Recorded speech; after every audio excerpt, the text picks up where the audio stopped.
purpose. No one can create your purpose for you. No one can tell you who to be. So in purpose, you have to create your own purpose. And in evolution, you have to evolve towards that purpose. It's easier to live when you have goals to meet. You understand? If you have goals to meet, then you don't feel so voided, and you understand why every day you're looking at this person in the mirror, because that is the cool part about the game. You get to be anybody you want to be.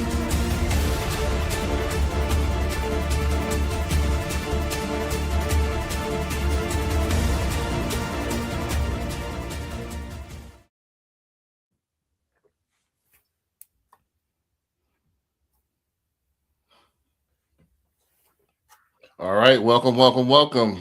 You're tuned into another episode of the Power of Ownership Podcast. We got another star-studded panel for you guys this week, and we're gonna let the guests introduce themselves first this week. Let's start off with Andrew. Just met Andrew today, so this is a good a special guest here. Andrew, won't you introduce yourself and give them a little background and tell them where to find you, so on and so forth. Sure. Nice to meet everyone and happy to be here, you guys. Thank you for having me on. Andrew Becker out of Alexandria, Virginia.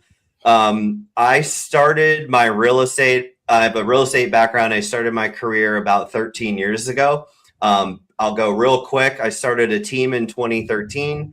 From what I learned of running and operating that team for more than a decade, I started 4 additional real estate related companies. The first being a SaaS software company. It's a team operating platform built on top of Salesforce called Billions. I also started a marketing agency, specifically doing Google pay-per-click ads for motivated seller leads called Brighter PPC. I have my own podcast called the Team Lead Talks podcast as well, where I interview people in the real estate industry. And then I have a coaching program called the Probate Engineers, where I teach real estate professionals how to install a 7-figure probate department inside their operation in 4 weeks. So all real estate related background stuff over my career, 13 plus years in the industry. Gotcha. Awesome. So tell them where to find you and everything like that. What are you doing right now? So on and so forth.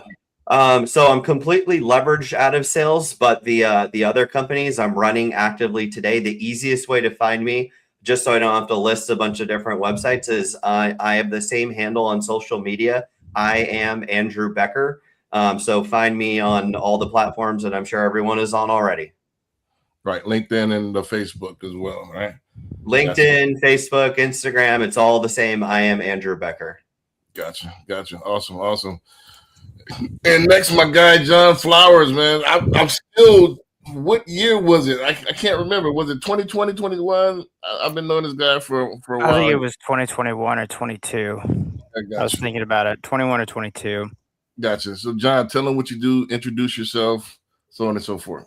All right. Well, thank you, B and David, for having me tonight. Andrew, or I am Andrew Becker. Nice to meet you. You too. My name is John Flowers. I'm with Goosehead Insurance. You can find me locally in Houston, Texas.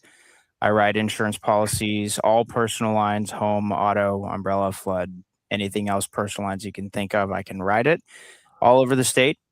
And you can find me at goosehead.com /John-Flowers. And that is a link to my direct digital agent. So if you're interested in hearing or getting quotes, whether home, auto, any other type of one of our products, type in that link and start putting in some information on what you're looking for, and then I'll give you a shout. I've been doing personalized insurance for 8 years, roughly. For that, I did health insurance consulting for 6 years. Somehow I kept floating back to the insurance industry, and here we are. Gotcha. So yeah, he's actually my guy that I usually give most of my business to. So yeah. Brandon and I have been working together for 4 or 5 years now. Right. So if you need an insurance agent that's going to give you you need to make the DTI, he's going to get you where you need to go. So if you want no BS insurance, give me a shout. Right. So actually, let me go ahead and get to it. Then David, you can introduce yourself as well. This is my first time. Actually, I didn't introduce myself first. One of the first shows in 9 years. I usually introduce myself first. All right, so y'all know me. Y'all should know me. If y'all don't, y'all need to get to know me. It's Brandon B. Dixon. My NMLS is 1541210. It's at Billionaire Loan Officer on all social media, including YouTube. So please like, subscribe, and tell a friend to tell a friend. Also comment. We will read the comments live on air, and we will answer any questions live here on air as well. If you're looking for a mortgage or want to book me for a consultation, go to our website, www.applywithb.com. Also, you can call me 24/7, 822-775-8357. Yes, I will answer the phone and be ready to talk. So I've answered calls at 2 a.m. in the morning. So be on the lookout for that. Last but I not can least, go to my vouch for website. that. You've texted me at all hours of the night before. Right. I'm a workaholic. So David and I have had 1 a.m. conversations. So yeah, I mean, we get to it. www.brandonbdixon.com. That is my website. Don't forget I'm a realtor as well. So if you want to lease, list, so on and so forth, I can help you with that as well. David, I got you queued up and ready to go. You know what I was most impressed with in one of our last conversations is it was like 2 a.m. and you're like, I got to get off the call. I got to get to the gym. Right. I'm like, yeah. I'm like, dude, do you sleep? Right. Very seldom. He doesn't sleep. He recharges. I guess. He plug him back in for a little bit, and he's good to go. I love it. Yeah. Okay. Throw it back up for me, Brandon. Yeah. So my NMLS number, mortgage. I am a branch manager, mortgage advisor in the state of Minnesota. Multiple state licenses, though. 328-679, one of the first licenses that existed. Keep going a little bit further. That is my YouTube channel handle. Probably where you're watching this, if you are watching this at all, is this one right here. Most of my tags are going to be Infinite Home Team, including my website, infinitehometeam.com. If you go there, there's a lot of fun, helpful resources, calculators, links to everything else. Everything you need is pretty much right there on that site. But go to the next one there. This is the most important one. If you click this link, you can actually download this into your phone, and it'll have everything you need in one shot in your phone now for everything you need for me in one place. .cards/David Youngs. Gotcha. So before we get to the first clip, I want to kind of open up a general question, since we're all businessmen and we all have business. Have you noticed a change in the last couple of weeks? And again, we're not a political show. We're not a religious show. We're not a political show. However, since everybody's affected by the conflict some kind of way. So have you noticed a change or any type of variance in your business in the last couple of weeks since the conflict in the Middle East? Any changes or anything have you guys seen? Y'all can just hop in, no particular order. So not Honestly, all at the same time. I don't think I've noticed a noticeable change just yet. It's kind of business as usual. I'm not in real estate sales anymore, like I mentioned before. So maybe if I was still doing that, I would see stuff happening, but not for me. I don't really have much to add on that one, man. Gotcha. I feel like we don't have a big enough sample size to truly see the impact of it because it's so fresh. Like it's still happening right now. So the end results probably have yet to be determined. Now, I have noticed people are, and this has been a trend going for a while, just maybe exacerbated by the past few weeks, buying it. The price of things is more emotional and not necessarily including all the logic. Like in my case, if I'm trying to tell someone the difference between a 2% deductible versus a 5% deductible, all they see is the bottom line, and they're not really considering the implications if something were to happen. And even if I explain that, they're still like, okay, doesn't, just do it. So people are super sensitive to price. And I think that'll keep going. I don't see any end to that. Right. I mean, I'll jump in there real quick. I've noticed that a couple of people are trying to hold out until the new Fed chairman gets in. I don't know if you noticed the same thing, David. Like a couple of people, I'm gonna wait till May, they were kind of kicking tires, like, all right, I'm gonna hold up. Well, let's see if the rates drop, because I have noticed I should have locked one the other day that it was I had one at par. It was a great rate, and then all of a sudden it's ticked up over half a point in the last couple of days. I'm like, damn it, I should have locked it, when I had it. So that's one of the things as well. Dunbar, hey, they say better late than never, right? They said better late than never. Yeah, hear me? Yeah, I get you. All right, man. It's cool that Nice. you and John are at the same house. That's awesome. It just Right. swapped angle, just different Right, like views. right. Right. Y'all sitting next to each other. We are. We were Dunbar. We were just talking about how the conflict here in the Middle East is affecting our businesses, and we were all commenting on it. One thing I'll comment as well on is when it comes to the mortgage industry, which is where I'm based in. I haven't had too many savvy people like reach out saying like, I've been watching this trends and these articles and these stats and blah blah blah. Like, and the Fed chair might get replaced. Like, I haven't seen that, but what I have seen is what we were expecting is no longer what we are now expecting. We were expecting rates to keep coming down and down and down. That was the forecast. All the economists were in agreement. Like, all the data supported that rates would come down. They didn't. They went down, and then they immediately jumped back up very quickly. You just commented on that, Brandon, how you missed a lock maybe on one of the clients. Like, it happened overnight practically, and it just kept going. And the forecasts now are that it's still kind of uncertain. It might even keep going up a little further, which unfortunately in the beginning of the spring market here is slowing down traffic. I'm not seeing as many people reaching out as I normally do. I'm still, now granted, I've been doing this for 21 years. I'm still getting people reaching out, but not as many that I would expect. So I'm seeing just in general, as was commented on already, the emotions behind it. There's a little bit of an emotional feeling of, I don't know what's going to happen. Let's just maybe ride this out a little longer. And we might see the spring market, I think, get delayed or pushed back just a little bit is kind of my anticipation here. That's kind of what I'm getting as well, because I have people that's pretty qual that kind of want to kind of kick it down a little bit further. Like, hey, let's wait until May and see what happens and stuff like that. So a lot of people are pinching the wallet a little bit tougher. Dunbar, are you seeing real quickly before we go to the first clip? Are you seeing anything change in the last couple of weeks?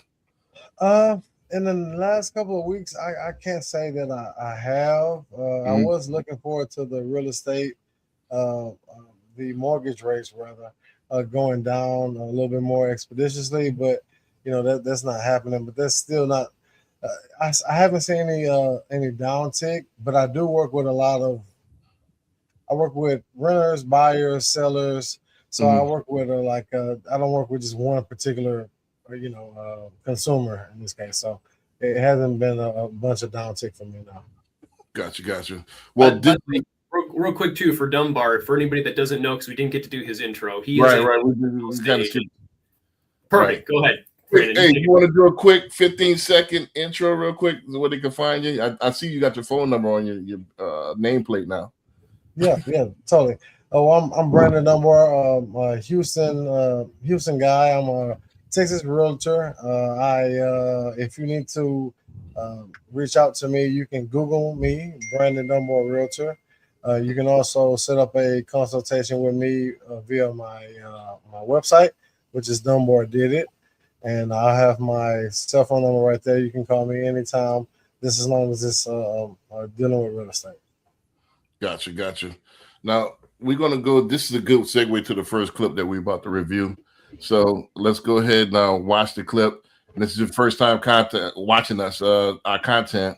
What we do is react to clips, and then we start the discussion from there. So we got about 4 or 5 clips that we're going to go over this week, and let's start it off with here. Let me know if you guys can see the screen. No, I do. I do have it's some. I think it's some moisture in my my screen. It is like flickering here right now. Just kind of bear with me on this. Okay, can you see it? Yes, I can see it.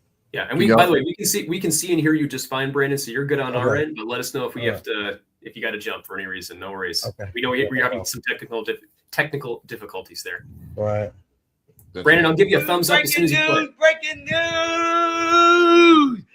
You guys, this came out just now. Here's my thought. If you guys are waiting for the government to make housing more affordable, you might be waiting for a long time. But Trump just signed this executive order to make the house more affordable, to make it actually get rid of more regulation, to make it easier to basically for banks to give out loan, have more houses available, easier financing. You would think that was going to fix everything, right? Here's the thing, what you don't realize. The biggest problem in real estate isn't the federal policy, it's local. Look, zoning law, regulation, restriction. I mean, they make it so hard for people to build new construction. I know for sure in Seattle, and I hear that all across the United States.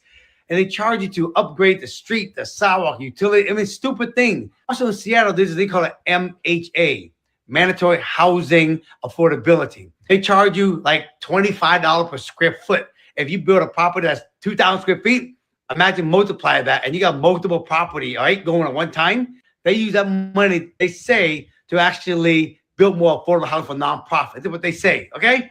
A lot of that stuff actually slow down the process, and they almost stop building. Not even want to build because it's hard to actually make it work.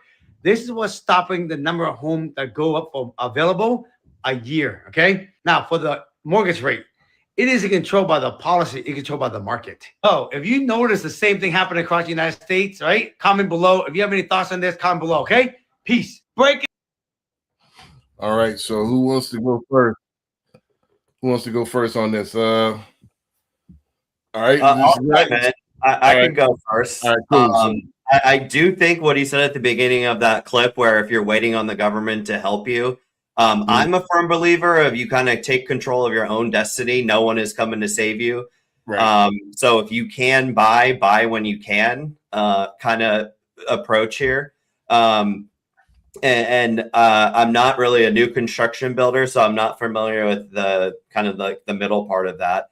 But I can imagine that making homes more affordable and loans easier to get is kind of reminiscent of going back to like 2006, 7, 8, when we had that crisis on our hands. So I don't know if that's the best thing in the world, but I also don't have a crystal ball, you guys. So who knows? But that's my take on that short clip. Gotcha. John, you want to chime in on? Let's just go counterclockwise. Clockwise, round robin.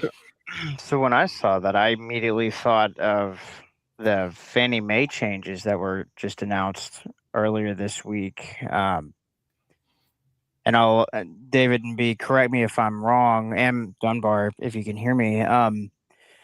But the change, so one of the big deals that I've been dealing with lenders that are closing loans through Fannie Mae is, for a long time, Fannie Mae was requiring the roof to, quote unquote, be covered at replacement cost value for the life of the loan. Mm-hmm. And correct me if I'm wrong, but generally speaking, a loan's going to be a 15 or 30-year mortgage. And no insurance carrier under the sun is going to cover a roof, the same roof, at 100% replacement cost for the life of the loan. Like, say it's a 30-year mortgage. Right. There's no carrier that exists that will cover a roof at full-blown replacement cost for the life of the loan.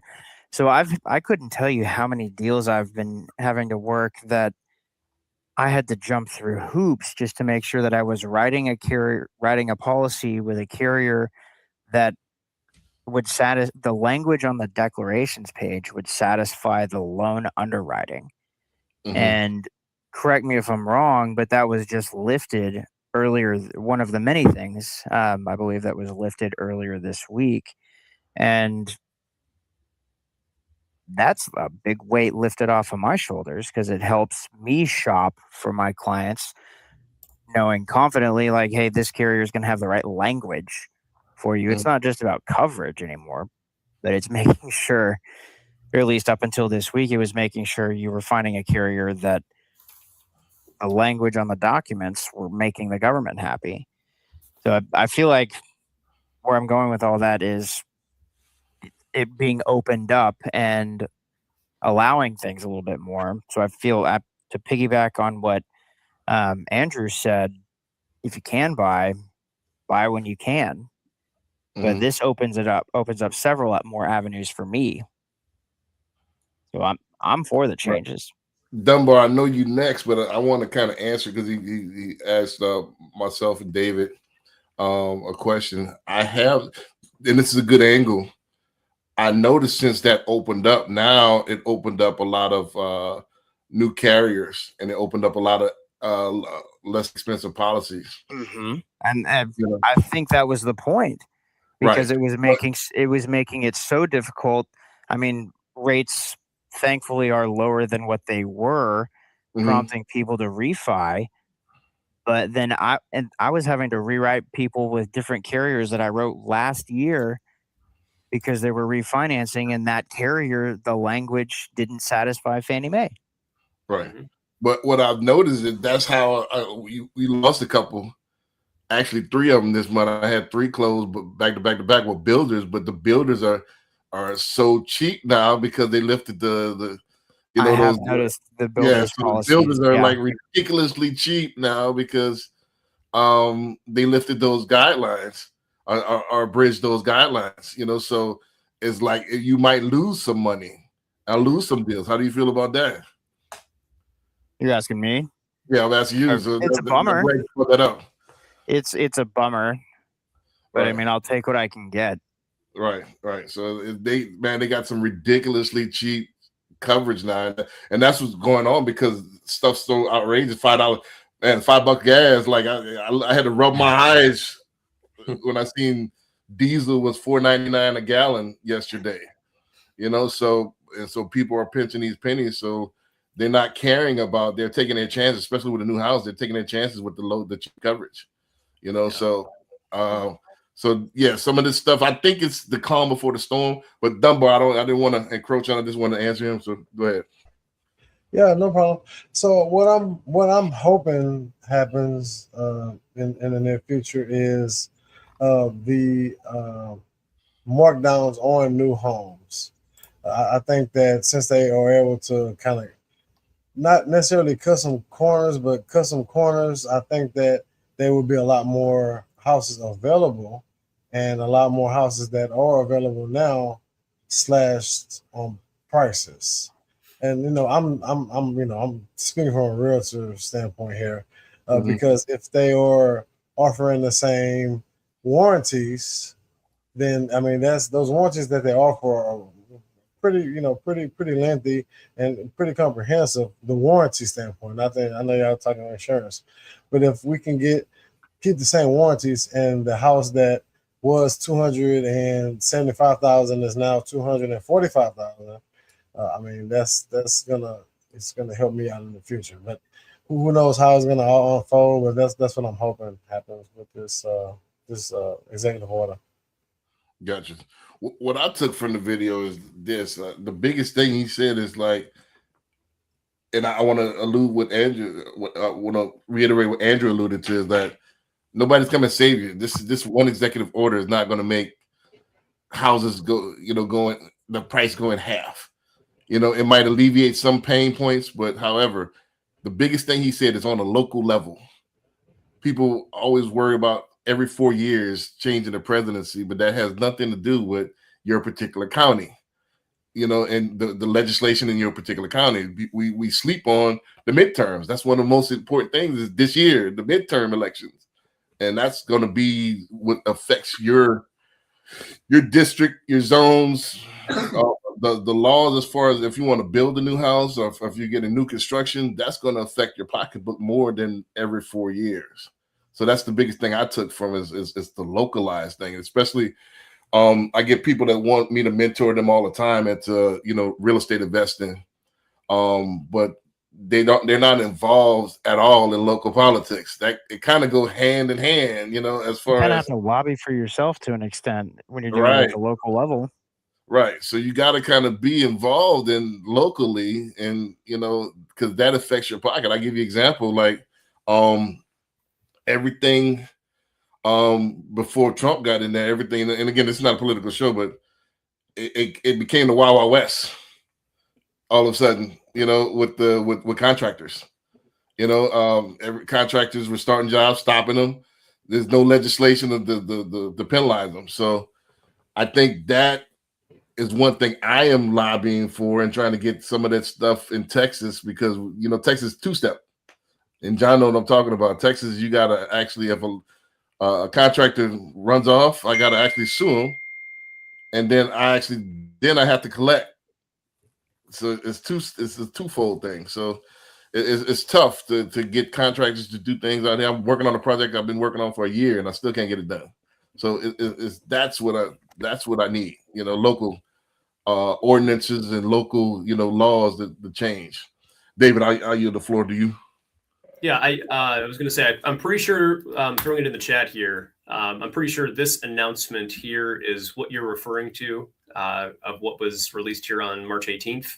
When you say earlier this week, technically today's earlier this week, so you mean last week? I meant last week. Yeah, I meant last week. This is the one. Yes, that's it. Perfect. Yeah, I just want to throw it in the chat for the audience here watching, so that way everyone has a reference point to what we're talking about. So part of the challenge that we've been seeing for a long, long time in the mortgage industry and real estate industry is you've got well-intentioned policies on the mortgage real estate side and well-intentioned policies on the insurance side, but they don't talk to each other.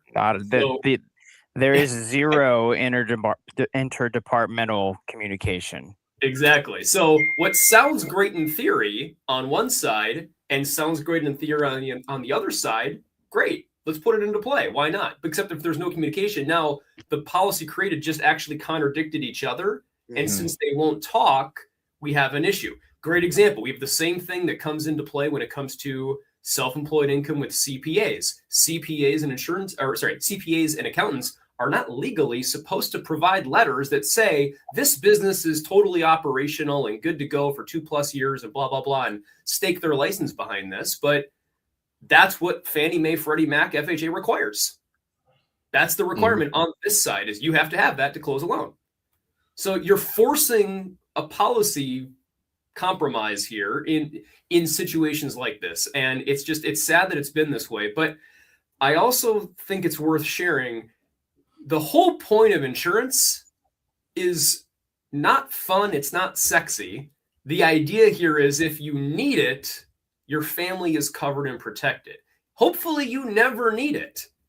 But if you do, it's not a bad concept to say we want to make sure as a lender that the house and the family are properly cared for. That in theory, that sounds great. It's just because of the way the policies are written, sometimes you'll have a gap where maybe the house is worth $500,000, but the insurance policy says it's only worth $435,000.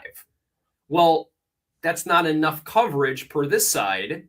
It might be technically in the open market, but not according to this valuation over here. So you have this impasse. So I'm glad to see that we might have a little bit of alignment finally in our industries. I think this will speed things up and make it a little easier for families and us as professionals. But I think this is where the really good advisor comes in, of advise your clients well on, listen, you don't necessarily need to get more coverage, but you might want to ensure that you got that extra rider, you got that add-on piece, you got that umbrella policy, you've got these other things in check to help offset some of this, just in case, heaven forbid, your house burns down and you get a call like I did a few years back where it's like, hey, David, my house burned down and I didn't have insurance on it because we paid our loan off and I canceled my insurance. What do I do? Right, nothing. Right. There's no. Stick your hands up. There's nothing you can do. There's nothing you can do. That's the whole point of insurance. You keep it. You don't want it, but you need it. So good advisors will be more necessary than ever, is the point I want to land on with this. They'll be more necessary than ever with this policy change to ensure that although we may have a lowering of standard here, the client family is not losing out in the grand scheme, the long run, for those that will run into this situation where they might need that insurance. So that's my only concern about it. Gotcha. All right, so this is a good segue too for the next clip. Actually, I had this tailored. So since we're on the insurance, let's keep on the insurance theme here. For the So let me. My screen is bugging out. I'm about to hook up to my second screen, and then I'm gonna log back in with you fellas. Okay. Yeah. No worries. No worries. Everybody. Gotcha. All right. All right. Let me know when y'all can see the screen. Yeah, we Y'all got see it. it? All right. We're good. Yeah. All right. Let's run Put it. any insurance on my properties. I have liability only. So if the house burns down or that happened to me, I'm screwed. But every tenant, I mandate that they have renter's insurance. And if they don't pay it, I pay it. It's $8 a month. $8 a month for an insurance policy. The only thing it covers is floods and fires. So I wouldn't have been covered. You would have been covered. Well, that's not a flood. It is. It's a broken pipe. Yeah. I mean, it's not the flood you're talking about. No, that's the flood I'm talking about. Water damage Yeah. is covered. Yeah. Fires are covered. And tenant damage is covered. Oh, gotcha. Tenant vandalism, stuff like that. I don't put Is this true? You know, is this stuff true? I'm not a lawyer or an attorney, but I was wondering if there's any legalese behind that. Like maybe like some of the insurance providers on this can do it. I'm sure if that was a thing, though, wouldn't all landlords do that and save a fortune on insurance? Yeah, that's why I put this on there. Can we just debunk this, or is there any legitimacy to that claim? No. All right, that sums it up. You know, Watching that made me cringe and get goosebumps. right. So educate the people. Oh, there are so many different things. Like we could rewatch it and go line by line. Wrong. In the synopsis. First of all, he talks about liability. Liability is to keep you from getting sued, not covering any of the property.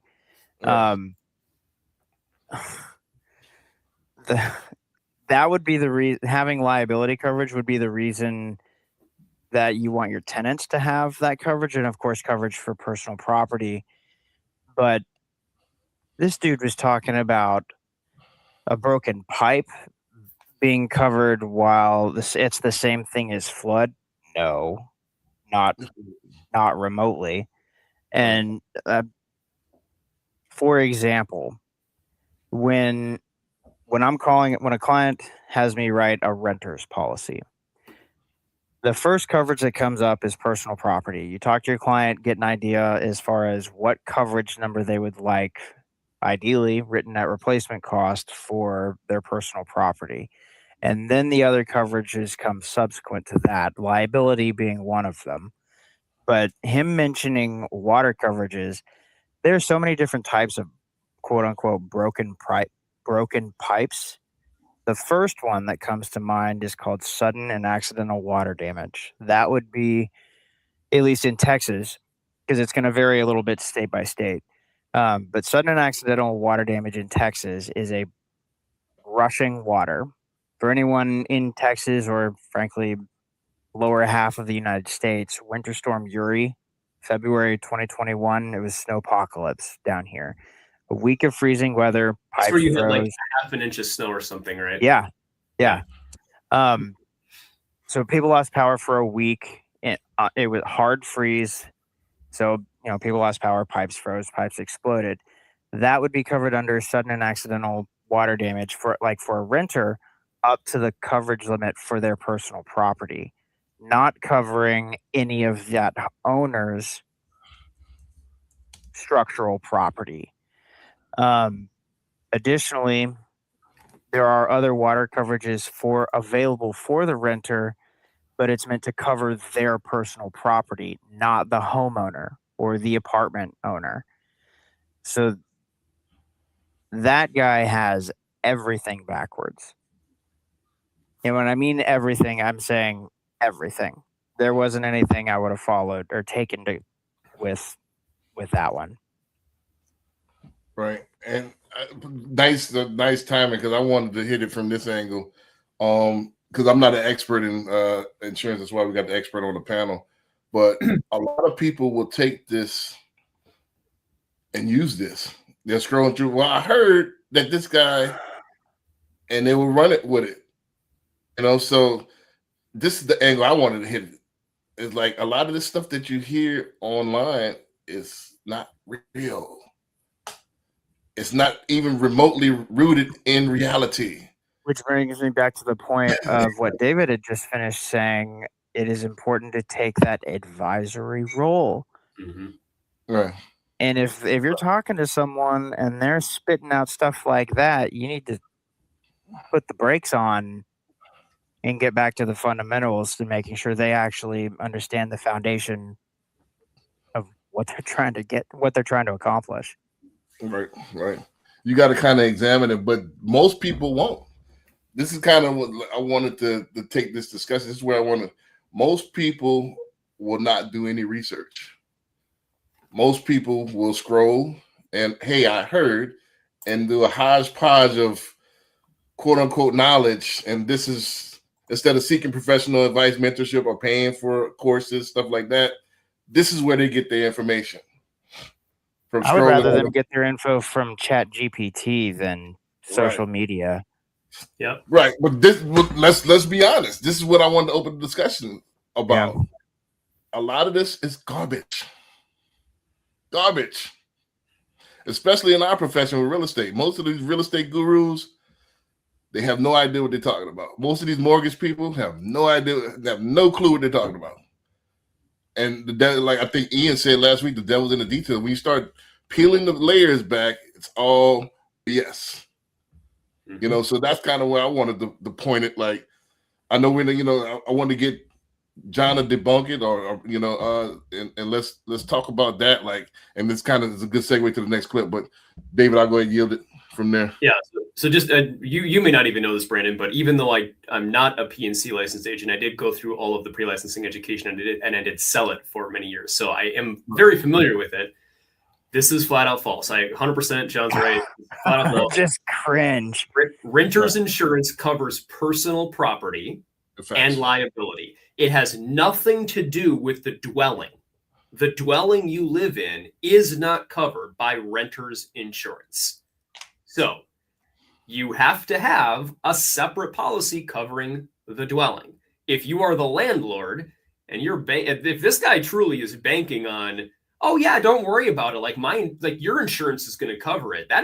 He's going to be, if this is a real video, then after this video, he's in for a rude awakening. He's not getting covered. He is not for his own sake. I hope that never happens. I do too. Yes. We won't. Yeah. It is not true. Flat out not true. And to your point, Brandon, don't believe everything you see on the internet, no matter how good they may look or how well they present it. It doesn't necessarily mean it's right. Do some quick fact checking on that. Talk to a licensed professional, get that advice, and you'll be able to identify real quick, oh no, that's not true. Got it.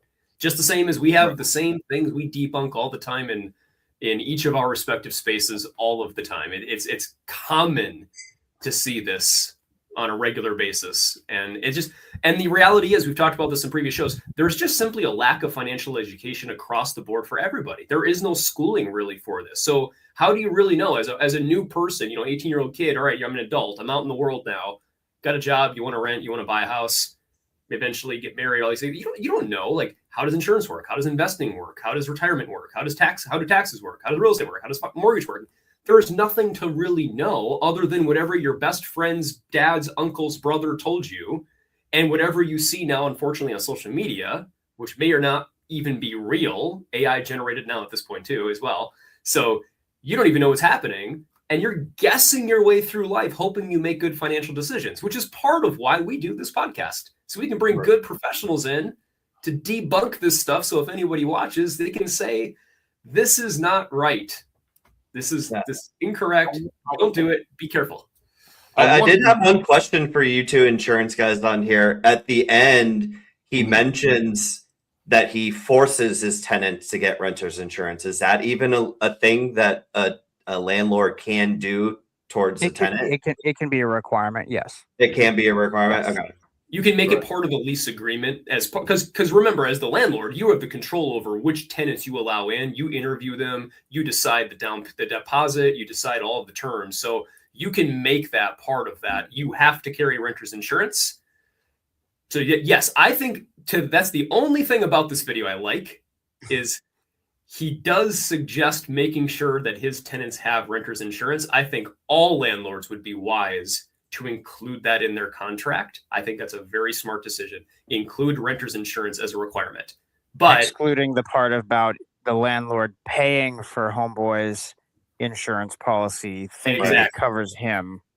Unless they want to just roll it into the lease, same as That's you might entirely do with, like, your possible, electric's yeah. included or your cable's included, like your renter's insurance is included too. Because maybe you're a landlord and you got a great buddy relationship with John, who has the best policy terms in the world, and he can hook you up with better coverage that's cheaper. So in the end, it actually helps the family that's renting, and it helps you as a landlord control it. So there could be a mutual benefit there if it's done right, but I do agree that yes, always carry renter's insurance as a renter. As a landlord, make sure your renters have renter's insurance. Make that part of your contract. That is the only thing I agree with from this video. Let me. I want to take it one more notch before I go to the next one, and I want to talk about more on the higher view from this. How do we get, and let's talk a little bit more solution based. How do we get people to kind of go against their nature and seek professional advice instead of believing whatever? Because no matter, we've been beating ourselves the same drum for years. All right, yeah, get mentorship, get this. They don't listen. So what do you give me some? What do you guys think? How do we? Well, get an people easy to answer there, Brandon, is they're going to have to learn the hard way if they don't, and maybe that's going to be their sign to stop doing it that way and then seek an advisor the next time around. Right. So they got to piggyback on that.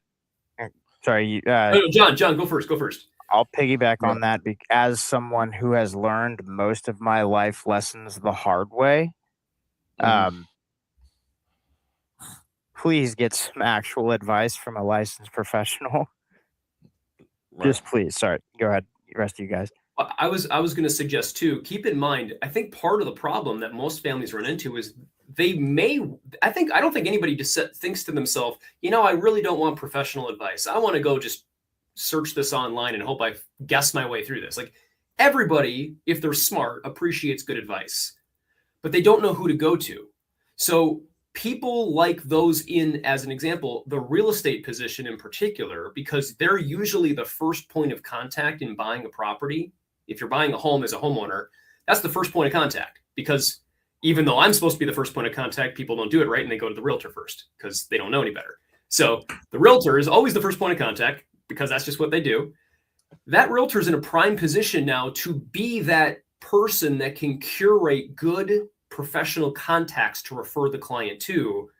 Good realtors that I work with, they'll actually have a list that they've curated of all these professionals and say, here, home buyer, this is my preferred 50 professionals of everything you ever need that I've created. If you have any needs at all, please call them. And by the way, since you just bought this home, I would highly encourage starting with this one, this one, this one, and this one.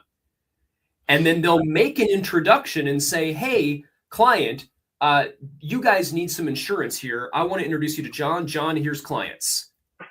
And then you need some advice on your next investment strategy here that you're going to do with real estate. Well, Andrew, here's an introduction to these people. They want to talk about real estate investing and concepts there. And they need mortgage advice. So they're going to introduce them to Brandon or David here and give mortgage advice, and the contractor and the landscaper and the whatever that they need. Make the introduction to the professional, take it away from the client. There's a great phrase, one of the top sales professionals in our space, he says it all the time, and I love it. It's his podcast. It's the Loan Officer Leadership Podcast. He says, people love to be led and led well. So lead them well. Don't just leave it to chance. Lead them and help them. I'm going to push back a little on this, and this kind of sets us up for the next clip. I think it all sounds good, but I think that's going to be the very minority now. I think the masses, which is 51% or more, are not very, lack of better, are lazy. Yeah. They're lazy. And B, they don't want to spend any money. So if you're not aware of that, I need this advice, you're going to think you got it covered. Well, I heard if they're not ready to yeah, spend any money, then right. they might not be ready to make what's probably going to be one of the biggest investments of their lives. Well, But let's don't talk forget, about the common joke. too, it's a free, almost every professional you'll ever meet, anybody watching this, they will give you a free consultation. There is almost no profession that will not start with a free consultation. So it is free to meet with the professionals. That's a good point. Most of these professionals only get paid if and when you implement products and advice later. So make the introduction, have the conversation. Well, this is the point, what I'm saying. So for example, if you don't know that you need this stuff and you heard this from somewhere else and you figure you got it covered, they're not going to seek out a professional because you don't know that you need to seek out a professional. You know, so hey, I heard from this guy, this guru, that this is what you do. Okay, so I'm gonna go ahead and do this. You know, so how do we get people start to be serious about life? You know, for lack of better words. To that point, people don't know they need a doctor usually until they're sick and they're hurting, and then they go see the doctor, or they're not sick yet. Right. They got their blood work done. They got they got some things checked, and all of a sudden it's like, wait, you know, there might be something a little abnormal here. And then all of a sudden you get this diagnosis of, okay, well, this might be going on. We need to run some more tests. And then, hey, guess what? You have something minor or something serious that needs to get addressed. You wouldn't know if you didn't go have that checkup. So get the checkup, especially if it's free. Get the checkup. At least figure out what you might need, and then you can make the informed decision. Again, the power of ownership. You're now in control. You have ownership of your choices. You can decide what you want to do. You don't have to implement what the advisor says, but at least get the information. And like you said, Brandon, I know a lot of people, unfortunately, they're not coachable. They are sometimes lazy, but that's where I think, again, coming back to the good advisors. Oh, we lost Andrew here. The good advisors will push people to the right professionals. That's something that I think I pride myself on. There's Andrew. He's back. Sorry, I don't know what happened. But yeah, I pride myself on this, and I'm sure you guys do too, is when I have a client, I'm always looking for ways I can push them to the next professional down the list. Always. I'm asking questions all the way through. Who's your financial advisor? Who's your tax CPA accountant? Who's your insurance agent? Who do you have a contractor for the work you said you wanted to do? I'm asking these questions on call one, discovery call with the client. And I'm making notes and planning names in my checklist so that by the time we're ready, once we get further in, then I'm like, okay, you said you wanted this. John, Andrew, Brandon, here's the introductions. These clients need you. David, what I really like about that is you are controlling the variables there by introducing them to the right professional. It's in your best interest just as much as it's in their best interest. So you're creating that win-win. So you're not putting time, money, effort into whatever you're doing with someone to have it fail because they lack the education or the effort to go find whoever else that they need to find and connect with to not make that vital mistake, right? So I love hearing that. You're taking that proactive approach to be like, I know all these really smart people. Here are the people that you need to talk to, and in this order to make sure that you get to the finish line. Yeah. If not us, who? Right. They got nothing except Google or social media like this, where they're watching some random guy talking about the wrong thing with insurance and getting bad advice. So if it's not us, who? We need to create better quality professionals. And overall, I think in general, we're moving that direction as we're seeing more and more falling out of the industries as things have gotten tougher regulations. I know in our space in real estate mortgage, we have seen a massive decline in licensed professionals, which is good. Very good. I've been waiting for this for so long, and I am so happy that we are finally getting down to the core good people left. But if we just do the right thing and we just assume, unless the client tells you otherwise, they need and want this education. They want these resources. I do. I know enough to be dangerous, but if any of you said, hey, I know a really good guy in this space that can help you with this thing, would you like an introduction? I'll be like, yeah. Even if I know another guy, I still want to talk to this guy because I still want his opinion.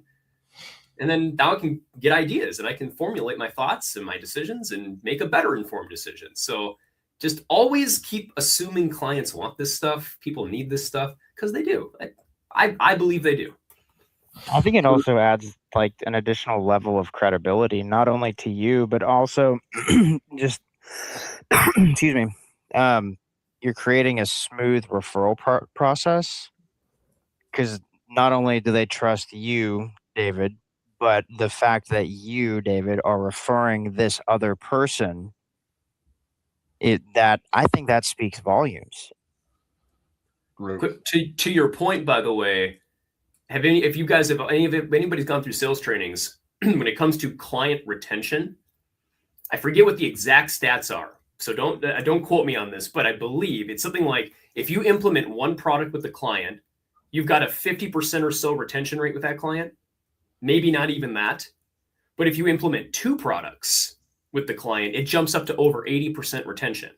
If you implement 3, it's over a 95% retention rate, I believe is what it is. And again, we could probably Google this stuff and find it. Like anybody watching this later, go find the stat actually.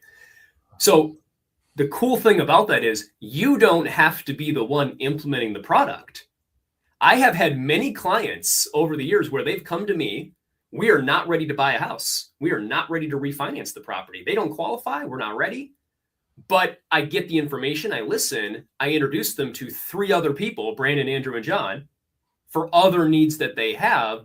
You all 3 implement a product. That just created a 95% plus retention rate for me. Mm-hmm. And now that client, 3 years later, I get a random email, and this has happened many times, more than I can count. I get a random email saying, David, you helped direct me to so-and-so, so-and-so, and so-and-so 3 years ago, and now I would like to buy a house. And all of a sudden, when it goes all full circle like that, that's so cool. It's so cool when that happens. And I want that to happen for all of my partners too, where all of a sudden I get a call saying, hey, David, you were the one that you were introduced to me by this guy, and I just wanted to make sure I lost his information. Can you get me back to him? And then I get to refer him back to John or whatever, because maybe they for whatever reason, I stayed in better touch or however that worked out. Like, it's cool when you have that team camaraderie, that round robin advice platform. You build your team of advisors, and all the wealthiest people in America, this is what they do. They have their team of advisors. There is no reason why every person can't have that. The reason that they don't have it, I think, is mainly just because people don't know they can. They're not even aware that this is an option. They think it's going to cost money. But if you knew this was free, to create your team of advisors, to give you good advice, so you stay off social media watching this stuff where someone's saying to do something wrong, more people would do it if they just knew. Gotcha. On that note, getting insurance quotes, whether it's me or anyone else, insurance quotes are free. And talk to the agent that is writing these quotes for you and ask them why they're doing what they are, why they're placing you with, even if it's on like auto insurance, why is this agent writing you at this level of liability? Or why is this agent writing you at this level of property damage? And that's all free information. Mm-hmm. I think I don't want to, because I want to get to the next. A whole different direction, aren't you, Brandon? Yeah. I think y'all let's do this next clip, and maybe this next clip I'll tie it together, and maybe because we still missing it. Now this is a fun one, So let's go to this next one. So I think I don't think my point is the one I was actually, I think, confused by when you put it out there that we were watching. This is the good one, and I'm gonna go first on it. Yeah, this one. Turn over here.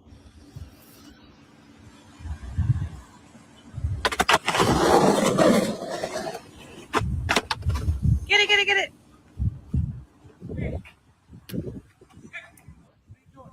We're filming a video.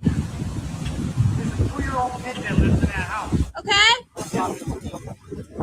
want to talk to him. No. Hop in. Let's go. Come on. No, I want to talk to him. I just want the car. Just hop in. What? It's not on the It's in the car. I'm not asking. I get it. You can leave us alone. A 2-year-old? Yeah. Why does that matter? Who's driving the car when he's fucking around with a skateboard? Just relax, bro. Just do it somewhere else. Take my picture. Take it. In the car. The hell do you think this is? That is annoying. No, you don't get to make your own decisions. Stop. You don't run shit. You don't sit there and bicker old people. You hop in and you leave. We're sitting here ghost riding the whip in the neighborhood. Stop acting like we're not in the wrong. And then you're antagonizing him. If he goes and slaps you, I have to go grab him. You don't get to do that. If he gets in your face, now I have to fight him. So you don't get to act all big and bad when you're with your man. It's not funny. Now he's gonna call the cops, and now there's problems. Now I have to deal with it. And I told you, get in the car. You need to learn to listen to me. No, you didn't. You're talking shit to him. It's not a safe thing. I have to scream at you to get you in the car. You won't get in. You're sitting there talking shit to him. It's not okay to do that. I get it. You don't go too far. I said 5 times, get in the car. You have this ego that you think it's okay. People think we're doing something wrong. We are doing something wrong. We're totally in the wrong. We're in front of his house. Okay, I get it. Just please stop. I need you to say, next time that happens, I will listen to you, I Judah. understand. Yes. I don't need to be yelled at. Yes, you do. No. You wouldn't get in the car. I had to scream at It's you. acceptable for me to yell at you. Yes, if I'm not listening to you and you're arguing with a grown man, Hey, yes. There's no reason for us to yell at each other. It's fine. I understand. You gotta. This one is fun because it got to. It could. I could see somebody looking at just the base level of it, and and invoking emotions and not getting the overall point. This is what I got from it. Most people call what the older guy did being the Karen. That's the new term, right? Being the Karen, being I guess the root word is care, because he cares about his neighborhood. He cares about the safety of people that's around there. He's taking ownership of his neighborhood. He is in the right. You're operating a motor vehicle in his neighborhood irresponsibly. And him being a neighborhood, that looked like a pretty good neighborhood. It looked like a $2 million house. Depends on where you're at. Maybe a little bit more if it's in California. I don't know where it's at. But that looked like a pretty good neighborhood. And you're driving, you're having a motor vehicle moving without you being behind the wheel, which is super dangerous. And he called him out on it. The female in the video didn't think it was a big deal. We're not doing anything wrong. And the guy finally owned up, like, hey, yeah, we are wrong. And hey, listen, you need to listen to me and not antagonize the guy. He's right. We're wrong. Let's.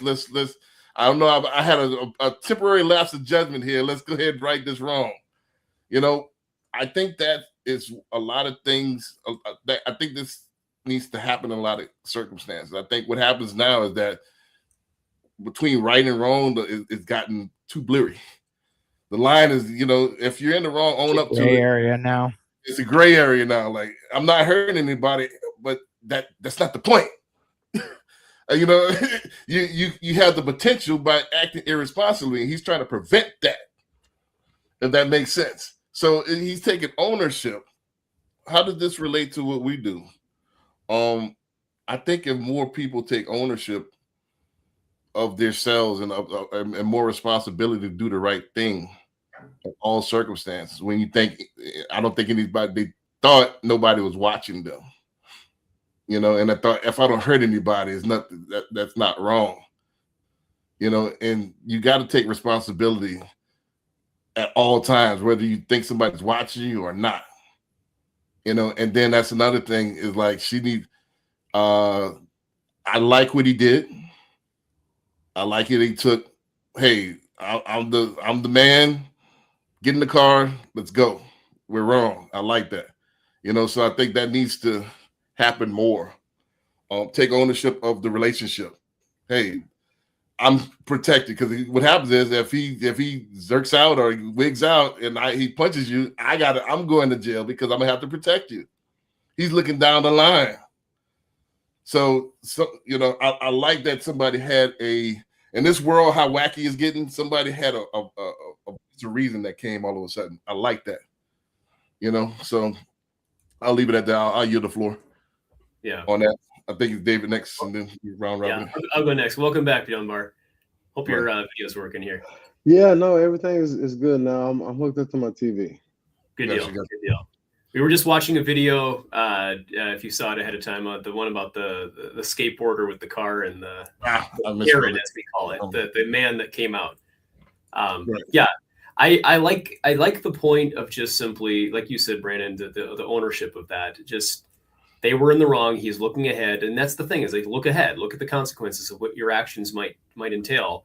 Doesn't matter what people are doing around you, how they react. You know, only you can control you and how you handle the situation. So I think he handled it well overall. I mean, everybody was a little tense and maybe said some things I think all of them maybe shouldn't have said in this particular interchange.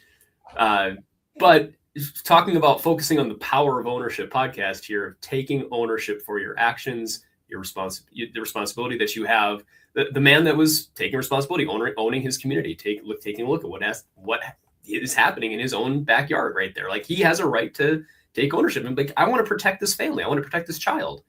You know, the husband or boyfriend here, he's saying, I want to protect you, honey. And she's probably thinking, I'm, in a way, in her mind, she's thinking, I'm protecting him because, you know, he's not doing anything wrong. Why are you coming at us? Like, you know, everybody's trying to take ownership, right or wrong. So it's good, but that's the main thing I want to drive in, is there's a right way and a wrong way to take ownership too. And being able to recognize when you are wrong. Yes. Recognize, be humble enough to admit it, but also, even if you are willing to admit it, how are you going to handle it? And because if you're going to yell and swear and attack and all that, that's not the way to handle it ever. Never the way to handle it for conflict resolution. So just be careful with that. And this can happen in any time with business too. Somebody gets heated about something happened they didn't like, something came back the way they didn't like with underwriting, something doesn't like the way the timing is going to work out for closing or whatever. People get heated because it's an emotional experience. Take ownership, stay in control, be calm, be kind. Remember, everybody's on the same page. We're all a team here. We're trying to help each other in that instance. So just remembering that point when it comes to real estate related topics as well. Things may not always go the right way, but you can control you. I actually had a client situation that was kind of rough here a few months ago where things didn't go quite as expected. No fault of anyone's in particular. Just things kind of worked out timing wise with so many items that happened that just created a challenging scenario that several people got heated in it, including the clients. And I'm sitting here trying to play mediator with everybody, but I respected, and I told the client at the end, I'm like, I just want to say, I want to give you kudos for how cool you were. Like, you got a little heated for a second, you dropped back down on your tone, and then you ran with this, and you tried to do everything you could in your power to make it work, and it all worked out fine. It was all fine. But the only reason I said it worked out that way is because of you. If you blew up and you started attacking all the people on your team that are trying to help you here, and you weren't listening and following the advice because you're just mad, we wouldn't have closed. You would not have this house today. So the fact that you kept your cool, you took ownership of this, you understood what had to happen, you knew what you had to do, we still got you in the home, and it all worked out just fine in the end. So I think this applies very often in the real estate game too. That signifies emotional intelligence. Mm-hmm. Right. Like, it sounded like your client was in the heat of the moment, feeling it, felt himself or herself internally escalating it, if you will, but then took a step back, probably did like a bird's eye view of him or herself, and was like, all right, you need to calm down, recollected thoughts, and got back to being full steam ahead. Yeah, I was very happy that it all worked out, because I have had the opposite happen too. And I'm sure you guys have as well. Oh, yes. You have a client that just, they for whatever reason, they don't like it, they blow up, and they are not backing off. This is you work for me, I am entitled, the entitlement concept, like everyone, I'm the client, bow down and worship me and bend over backwards and change the laws. Change the stuff, like somehow magically change the underwriting requirements. Yeah, change underwriting. It's like, it doesn't work this way, but that's what they think. And then sadly, once in a great while, it's rare for me personally, but it happens all the time out there in the world, I know, where they'll just jump ship and leave and go to the next professional and the next professional and the next professional. And they get more and more angry and frustrated as things keep failing because they're not taking ownership of their own actions and emotions and controlling it. So just trying to take this video and apply it into our world of real estate. I see this happen often with others out there, and once in a while you'll see it happen even with my clients and situations too, or even sadly other professionals I work with, the realtor often is the worst one. No offense to realtors, Dunbar, but they're usually one of the worst culprits. They're the ones that create the emotion for the client because they're the ones that overreact. So everyone keeps their cool, ownership communicates well, things go well. Right. Andrew, you want to? Yeah, I think I'll expand on what you guys said, but not from the emotional kind of point of view here, but from the accountability around effort. And I'm putting on my sales team leader hat right now. So there's another clip I think that we'll see shortly here, Brandon, that we kind of viewed before the show aired. But you have to hold yourself accountable. And I'll give an example. Like if I have an appointment setter on my team and they have to set 10 appointments a week, and they don't, I was all about accountability through metrics and data. It wasn't like, I think Brandon tried really hard, so I'm going to let him slide this time. But Brandon's ability to say, you know what, I didn't put in the dials, right? I didn't do this. Kind of like the driver. I don't know if that was a husband or a boyfriend or whoever. He was like, you know what, we were wrong. Instead of getting into another, news story headline, he was like, we're wrong, we're sorry. And then he just got out of there, but he kind of changed course. And I think, David, you said this, like he admitted, or he like held himself accountable and said, no, this isn't going to happen. For me as a team leader, when I was operating that way, it was always, well, David, did you do X, Y, and Z? And in real estate sales, I'm not sure if it's a apples to apples comparison here, but it's just a marketing math equation. At the end of the day, like how many mailers do you have to send? How many calls do you have to make? How many appointments? All the way down through closed revenue. But holding the team accountable to that, and then them saying, okay, yes, David, you say, yeah, I didn't make the necessary amount of calls I needed to make to meet my quota, but I'm going to do X, Y, and Z. That's how we got better and better. And I like seeing that guy, the driver, who I think was driving a Lamborghini SUV, by the way. I just wanted to throw that out there. Right. But it just means like he's got that mentality, right? He's got the emotional intelligence that John mentioned, but he's also got that just the normal IQ of like, I'm going to be a better person by doing this and getting his wife or girlfriend, whoever that was, out of that scenario the way he did before it escalated to anything further. Right. Dunbar, I don't know if you checked out that clip beforehand or. I did. Okay. So what do you think about that? So this is why I lean on other professionals in the real estate industry outside of realtors, because what they were trying to do, they were trying to look cool, right? So you're trying to look cool, you telling people stuff that you really don't know. And then I'm talking about the one with the ghost riding the whip. Yeah, that's what I'm saying. Okay. They were trying to look cool. They were trying to do some, like they were trying to go viral or. Okay, I got you. Just, right, yeah, they were trying to look cool, and then so just relating it to like being a realtor, you can't try to look cool and you can't answer questions that you don't know.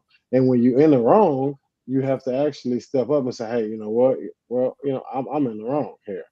I thought I knew something that I didn't do, and that goes further than trying to deflate or deflect anything that you may have said wrong. But that's why I aforementioned that that's why I don't speak outside my lane. I'll have professionals that are in the real estate game that I can also reach out to get the definite answer. But I do think it is from the guy standpoint, emotional intelligence, and then trying to rein, of course, the lady in. But how I would relate it is, you want to be cool, you want to know all the answers to everything that anybody would ask. But at the end of the day, when you get called out on it and you're wrong, you also got to admit that you're wrong if you did not do your research. Right. But on our team, we used to tell people to not fall into that scenario, right, of lying or making something up if you didn't know the real answer, to say, I don't know that, sir, but let me get back to you. Let me go check, and I will double check and get back to you. I hope that's okay. Because that is much better than saying, hey, David, yeah, rates are at 4%. and there really is 6, and then you're pissed off at me. So if it's okay for anyone listening, if you don't know the answer, I think people appreciate that more than getting lied to. Right. So, I'm a former NASA scientist. My technical monitor, when I'm going and writing papers and all this good stuff, and I'm going to him and asking him stuff that I think he would know, and he said, I don't know. We got to figure it out. We don't know. And what he told me, it always stuck to me. If you don't know, you don't know. It's simple. It's simple. But if you don't know, you don't know. So it's nothing wrong with not knowing. And that's when you call David's Rolodex of all of these people. Exactly. Right, Exactly. Yeah. Right. I want to bring one more point up before we well, two things. A, don't forget to like and subscribe. Hit the video. Don't forget to comment, and we'll read the comments live here on air. If you got any question for our panelists, please go ahead and put it in right now. We'll read it live here. Also, I wanted to make one more comment, and I want to get into our BDM program real quickly for a brief intermission before we go to the last two clips. But I want to say this as far as the clip. I think personal responsibility has become a lost art. I think what that guy did, and it was kind of against the norm, which is sad. It should be the norm. Everybody's trying to go viral. Everybody's trying to be out wacky each other, out weird each other. And it's going kind of against the standards of how we built the society. We built the society on morals, ethics, communal goals and values, and that's how it was built. When you start degrading that and you kind of get what we got now, this kind of wacky world. I like what he did as far as he didn't back down. She was trying to calm him down and like, nah, why you don't have the right to yell at me. And yeah, I do. When you're not listening to me. So and I like that. It's like, yeah, I'm gonna stand my ground. I am in the right as far as I am in the right, we're in the wrong. So this is wrong. Let's go ahead and make this right. Let's go ahead and do the right thing. Let's not antagonize the guy, because don't forget that I am ultimately responsible for it. So personal responsibility. Don't forget, you got to respond to your abilities. And emotional intelligence is part of those abilities. You got to respond to those abilities. All right. You have this gift. You have this discernment. Now you got to use it. And that's part of being an adult, and that's part of ownership. You got to own the things that you've given. You've got this God-given thing. Why not discernment? Why not use it? I get you want to go cool, want to be cool, want to go viral. However, hey, this might have not been a good idea. So own up to it. With that being said, before I go to the next clip, Nexa Lending, our parent company, does have a BDM program, which is Business Development Manager. If you guys want to make some extra money, if you want to get paid for the conversation that you already having about mortgages, if you want to get paid, we can't say the R word, but you want to get paid for a mortgage conversation. For your marketing efforts, that's the key. For your marketing efforts, in that Rolodex that David was talking about, we have a program for you, and I'm gonna play this 45-second clip, and then we go get to the next one. If you're a realtor and you're not getting paid for the mortgage conversations you're already having, we need to talk. You're speaking to buyers, sellers, past clients, your sphere every single day, and every time financing comes up, you're creating opportunity, but you're earning zero from it. At Nexa Lending, we've built a compliant business development manager program that lets you get paid for the business you generate without becoming a loan officer. No licensing, no quoting rates, no collecting docs. You simply connect people. We handle the mortgage. You get paid as a W-2 business development employee. Refinances, your CRM, your sphere, other agents you introduce. You're already creating the business, now you monetize it. If you're serious about adding a real additional income stream this year, click the link, message me directly, and let's get you activated in under 10 minutes. And that QR code at the upper right hand, if you're interested in that, that's going to be David's Calendly. Make sure you say that you seen it on the Power of Ownership podcast, and if you're interested in making some extra money for 2026, that you're already having a conversation, please be welcome to. We'll talk to you about it, and then you want to get more details. Let's go to this next. We'll get you to the right person. We'll get you to the right place. Gotcha. Let's go to this next clip. We're making pretty good time. We got about 20 more minutes here. We might go a little bit over, but let's see. All right, can y'all see the screen? Yes, sir. All right, let's run it. The reality of being a realtor is I'm driving to my closing, big fluffy coat, looking like a hot shot, right?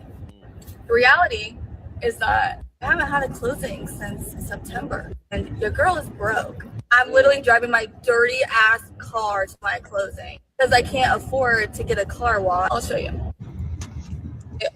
Bird poop, whatever the heck. I have no idea what is on that or how dirty. Tell, but it's dirty. It's really dirty. So I'm really excited to afford a car wash after this. Well. Real estate agent, I told you this was going to happen. It was just a matter of time.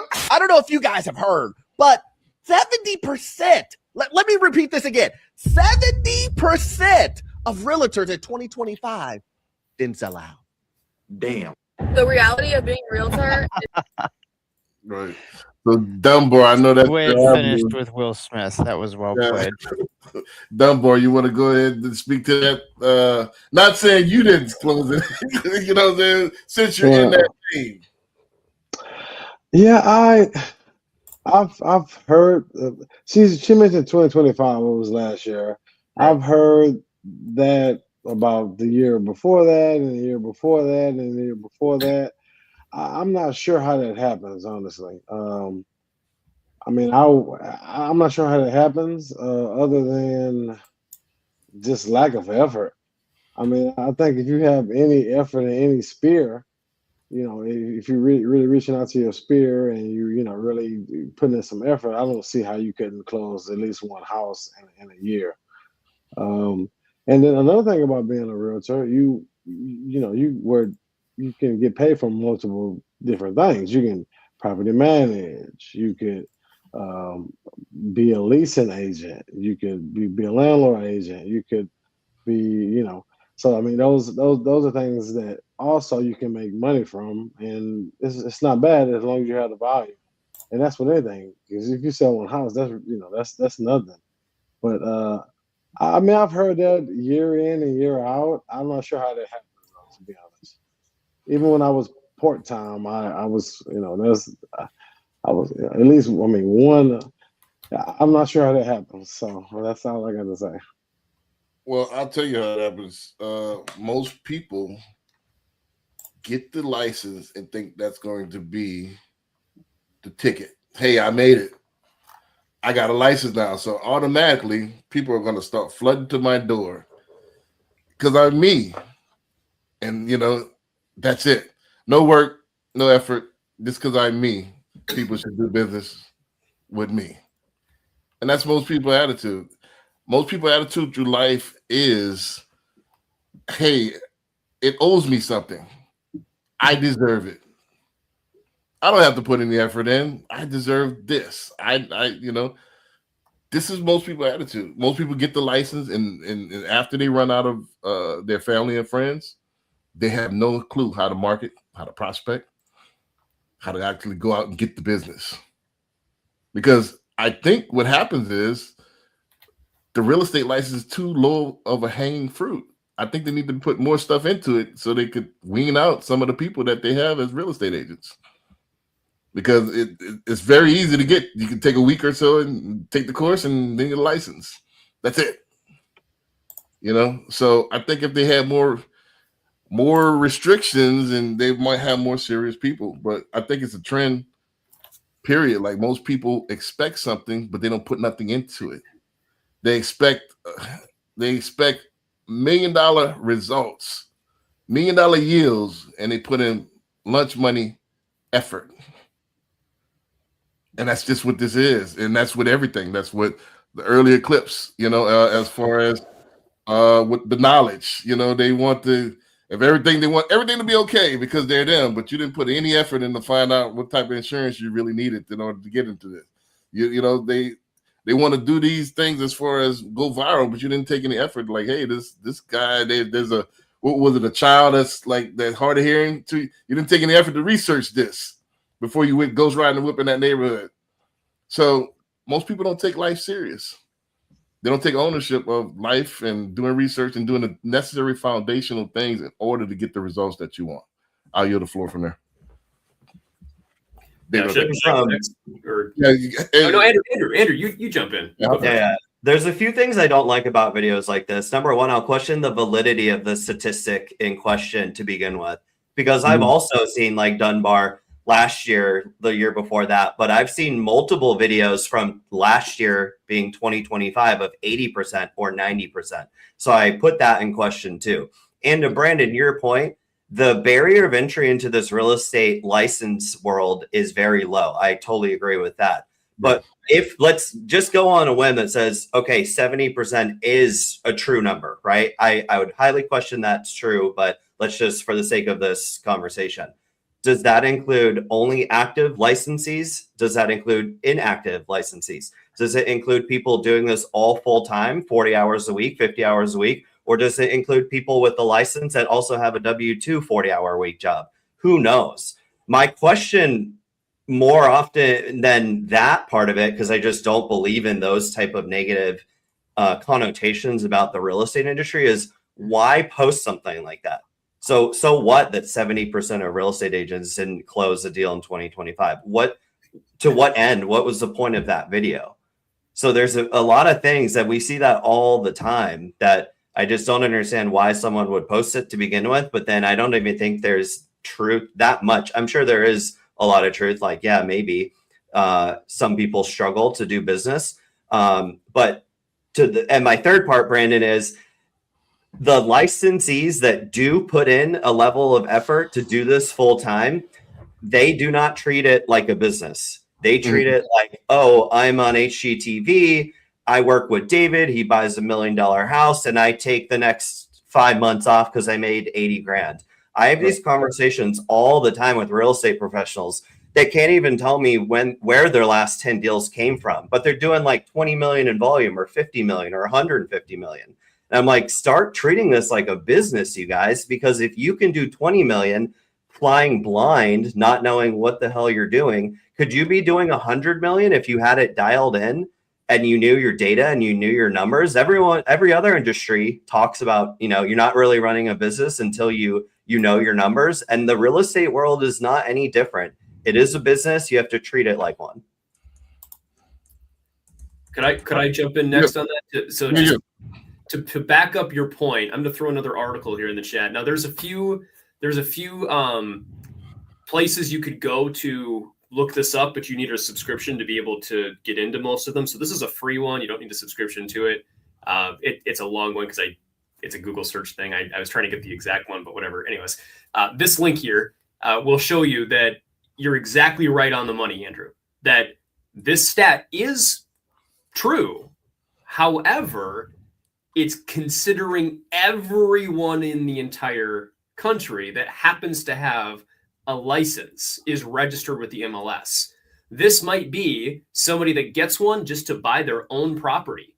And that's all they're doing is buying their own property or buying one rental, and that's it. And they're done. David, I'm part of that statistic. I have a license. I haven't sold a house in 3 years, but it's active. My team does 20, 30 deals a month.